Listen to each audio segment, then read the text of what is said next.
Let's do this. That's for sure. Welcome, folks, to tonight's MegaMets Podcast. It's TNA Rebellion. We're predicting TNA Rebellion from the Gallon Center outside the University of Southern California. You want to start this one off? Yeah, because we have 11 matches to look through on the card. First up is the pre-show. Fatal Influence, which consists of Fallon, Henley, Jacey, Jane, and Jazmyn Nix versus Rosemary, Zaya, Brookside, and Ying. The latter former group. I don't know. That's what it says according to the Wikipedia. I know. I'm just saying the former group is from NXT, and the lattermost used to go by Zia Lee in the WWE. I see. Lately in NXT, there have been some crack forming in Fatal Influence, namely because Henley thinks that she should be in the spotlight all the time. It's getting on the nerves of Jacey and Jazmyn. Because when you think about it, back at Halloween Havoc last October, Fallon wouldn't have been and become Women's North American Champion if it was not for Jacey and Jazmyn softening up Kalani Jordan. Yeah. If there are going to be cracks showing, I'm going to give it to Rosemary, Zaya, and Ying Lee. I'm probably giving it the Fatal Influence. Let's head off to the main card itself. First up, six-man Ultimate X, as Moose, hoping to overcome his fear of heights, puts the X Division title on the line against Casey Navarro, Leon Slater, Matt Cardona, El Hijo de Vikingo, and Sidney Akeem, a.k.a. Reginald. Fair. Moose really needed to get over his fear in his last defense, where with the aid of Alicia Edwards, he was able to hold on to the X Division title against Jeff Hardy in a ladder match at Sacrifice. But this time, this is the signature match of the X Division, a match he's never been in, where you have to get onto a set of cables, maneuver your body across, get to the center, and unhook the title to win it. Everyone else has the advantage on paper, but can Moose get through this with the belt in hand? If he can't, I'm going to say no, but the question is who you give it to. Yeah, that's got to be a tough one. Sidney is too new to the company, so I'm scratching him off. Uh-huh. And the Vikingo and Cardona are usually special attractions brought in periodically at TNA. Yeah. So they're out of the equation. So for me, it boils down to either Navarro or Slater. That's tough.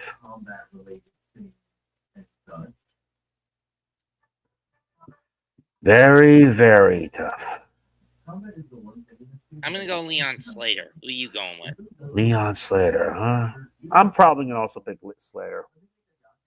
Next up is... Oh, your turn. Elijah, it's a one-on-one match. Elijah versus a mystery opponent. They haven't decided on that one yet. This is the Walk with Elijah Open Challenge. You can't even get away from the full-blown Elias character, can you, dude? Mm-hmm. You know what I mean? Yeah.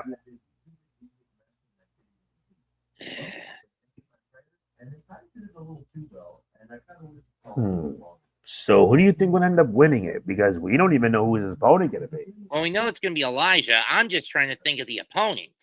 I mean, my best bet is Cody Deaner because he's desperate to stay on the roster. Yep.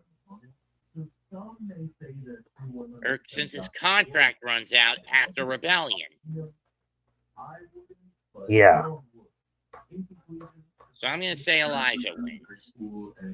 I'm also picking Elijah. Let us continue. Falls Count Anywhere match. Mike Santana versus Mustafa Ali. This is all about Ali getting under Santana's skin, especially when you consider Santana's past track record as a drunkard. Wow. I mean, why does it feel like we're going back to 2007 with this angle? Specifically, James Storm versus Rhino, which went all the way from Victory Road all the way to No Surrender that year, July through September. I don't even know. We're basically, as we all know, James Storm, a known boozer. He'll drink anything he can get his paws on. Where Rhino, on the other hand, legitimately had spent years trying to overcome a drinking addiction, probably passed down to him by his late father, who died when he was 15. Jeez, that's messed up. And yet you make a storyboard out of that? I don't think that would work. I'm sorry, but that was a bit too personal. I mean, sure, Yeah. Rhino signed off on that, but I didn't like the angle. So true. I'm going to give it to Santana. I'm also giving it to Santana. Sorry, Ali. Now it's my turn. This one is a 6-man tag. You have Ace Austin and the Rascals, which is Trey Miguel and Zachary Wentz, with Sean Waltman in their corner, will take on the System. Ryan Myers, Eddie Edwards, and JDC. Alicia Edwards in their corner. Waltman was basically brought in to try to neutralize Alicia. No doubt about that. Yeah. And then again, when you consider that Waltman is a TNA OG, granted, he was under the alias of Six Pack or Six Pot, depending on how you pronounce it. Yeah. But does the man formerly known as the 1-2-3 Kid, Styx, and X-Pac provide the X factor needed to neutralize and to put down the System? I really don't know. So true. I'll go with continuity and give it to the System. I'll probably be giving it to Ace and the Rascals. Fair enough.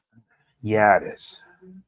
Next up, Fatal 4-Way play for the Knockouts tag titles. Ash and Heather by Elegance with the personal concierge defend against NXT's The Metaphor Girls, Jakara Jackson and Lash Legend, former Knockouts tag champions Spitfire, Dani Luna and Jody Threat, and also from NXT, Gigi, Dolin, and Tatum Paxley. Each of these three teams have been staking their claim for the Knockouts tag titles. Until eventually, Ash got so fed up with the arguments that she said, you know what, I'll give all three of you a tag title shot. Go figure. Fucking time. Fair enough. Ash and Heather by Elegance signed their own death warrants? I don't think so. They're going to find some way to sneak out of this with the belts in hand. I'm just giving this to Ash and Heather by Elegance. I'm probably doing the same because knowing them, they'll find a way out and survive. Throwing the fact that half the teams are from NXT, and it would make no sense to put the TNA Knockouts tag titles on NXT. Yeah, true. Very true. You're up. For the TNA International title, the champion Steve Maclin faces off against Eric Young. During the fall, when both men were baby faces, Maclin said he trusted Eric to be the only guy in the locker room he'd willingly go to war and into a foxhole with. But by the end of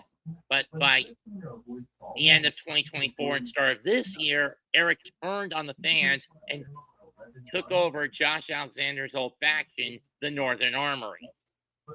And needless to say, things have gone south since.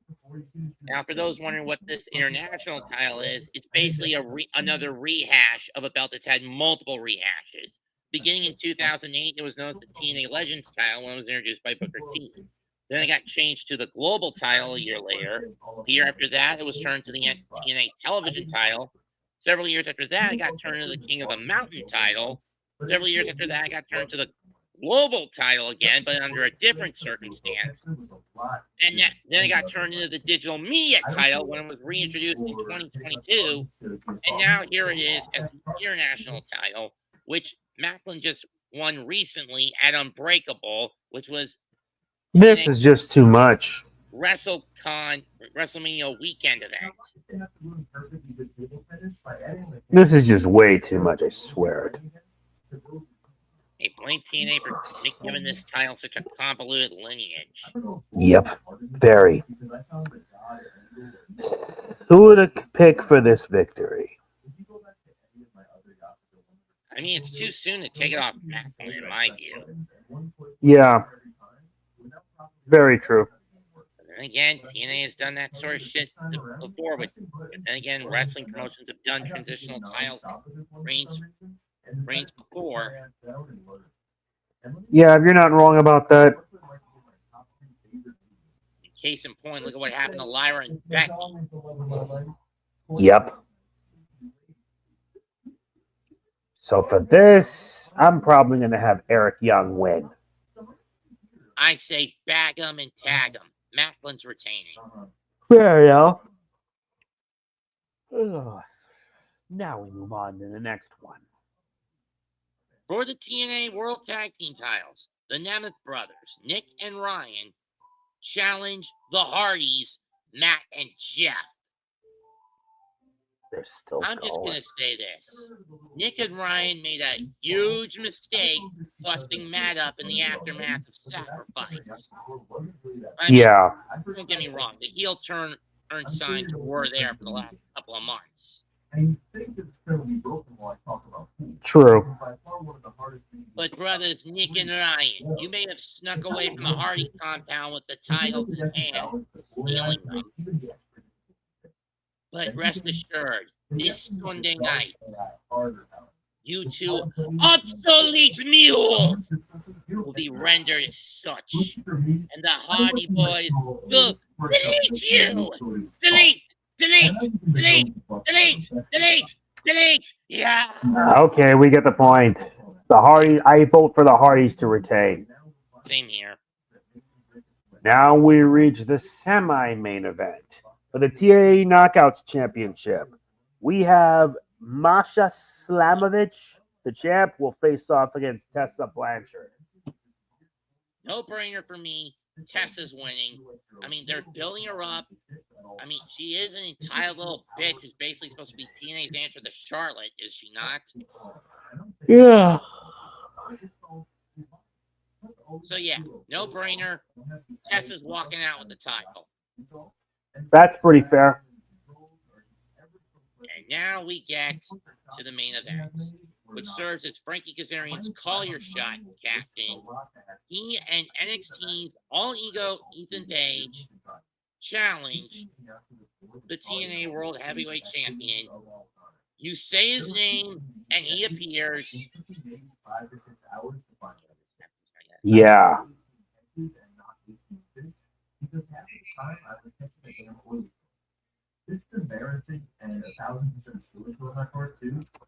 What to pick for this? It's a triple threat, and this is also Kazarian's Call Your Shot match. Mm-hmm.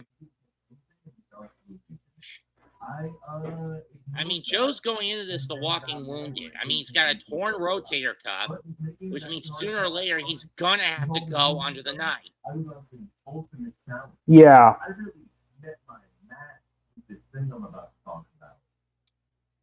That's true. But on the other hand, let's not kid ourselves. All Ego is not leaving with that title in hand. True. And again, the whole deal behind the character that Ethan Page has carved out for himself these days is he's stealing people's smiles.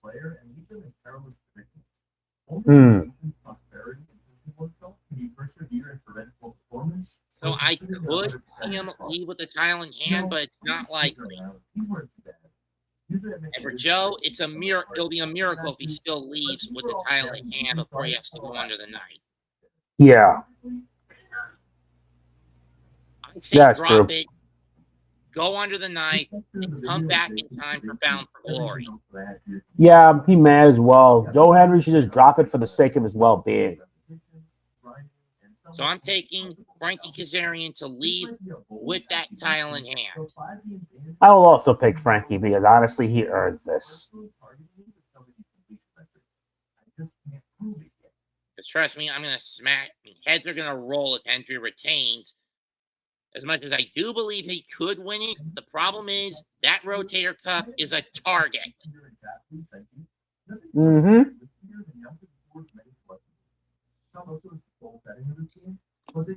That's it for tonight's episode of the MegaMets Podcast. We'll be back next Sunday to do our predictions and rundown for New Japan Pro Wrestling's Best of the Super Juniors 32. Comment, like, share, and subscribe to the channel.